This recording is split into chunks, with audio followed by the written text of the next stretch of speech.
उनकी राइटिंग्स के बारे में किताब थी वो देख रही थी और कुछ पुराने ईमेल्स मैं खोल के देख रही थी, और मुझे लगता है कि जिस तरीके के एक वो इंटेलेक्चुअल पावर हाउस थे, खास करके जो आरटीआई मूवमेंट है उड़ीसा के, आई थिंक वो एक बहुत ही उनका ज़बरदस्त रोल रहा, एक मेंटरिंग का रोल रहा,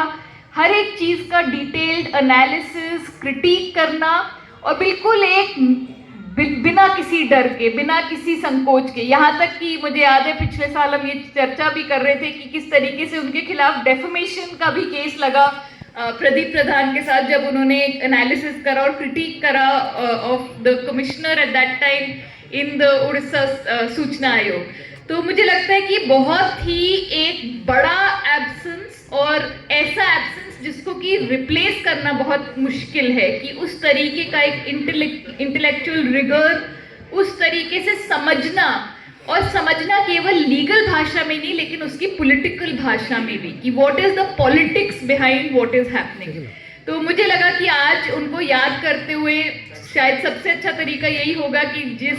अमेंडमेंट की अभी चर्चा थोड़ी सी निखिल ने भी करी, मैं उसी अमेंडमेंट के बारे में थोड़ी चर्चा आपके सामने रखना चाहूंगी। और मुझे लगता है कि उनको याद करने का सबसे अच्छा तरीका हमारे लिए यही होगा कि आज हम तय करें कि इस अमेंडमेंट के खिलाफ हमें आवाज उठानी है और लोगों को बताना है, और खास करके आरटीआई को मजबूत रखना है, उसको इस्तेमाल करते रहना है। तो सूचना के अधिकार कानून में ऑलरेडी निजी जानकारी और प्रिवेसी का एक रिकग्निशन था। एक सेक्शन है, सेक्शन 81J आरटीआई एक्ट का, जिसमें कि ये लिखा हुआ था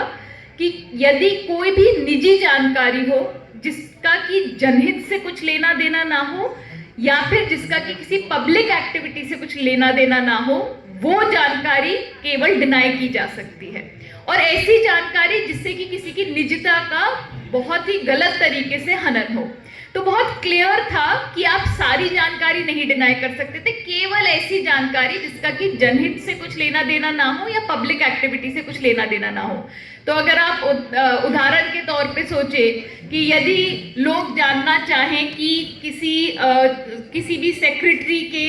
क्या है एसेट्स एंड लायबिलिटीज, उनकी संपत्ति का ब्यौरा क्या है, या फिर आप सोचिए कि अभी पिछले हफ्ते जो गोवा में एक जो आग लगी जिसमें 25 लोगों की मृत्यु हो गई, यदि कोई पूछना चाहे कि वो कौन इंस्पेक्टर थे जिन्होंने फायर क्लियरेंस दी हुई थी उस नाइट क्लब को, या कोई ये सवाल पूछना चाहे कि क्यों उस प्रेमिसेस का इंस्पेक्शन नहीं हुआ था, या जब गुजरात में जब मोरबी ब्रिज गिरा और उसमें 125 लोगों की डेथ हुई, तो कोई सवाल पूछना चाहे कि उस मोरबी ब्रिज के कॉन्ट्रैक्टर का क्या नाम था। तो ये सारी जानकारी निजी है, किसी का भी नाम भी निजी जानकारी है, उनकी संपत्ति का ब्यौरा भी निजी जानकारी है। लेकिन कानून में ये लिखा हुआ था कि क्योंकि इन सब जानकारी का पब्लिक इंटरेस्ट से कुछ लेना देना है और पब्लिक एक्टिविटी से रिलेटेड है, इसलिए ये मना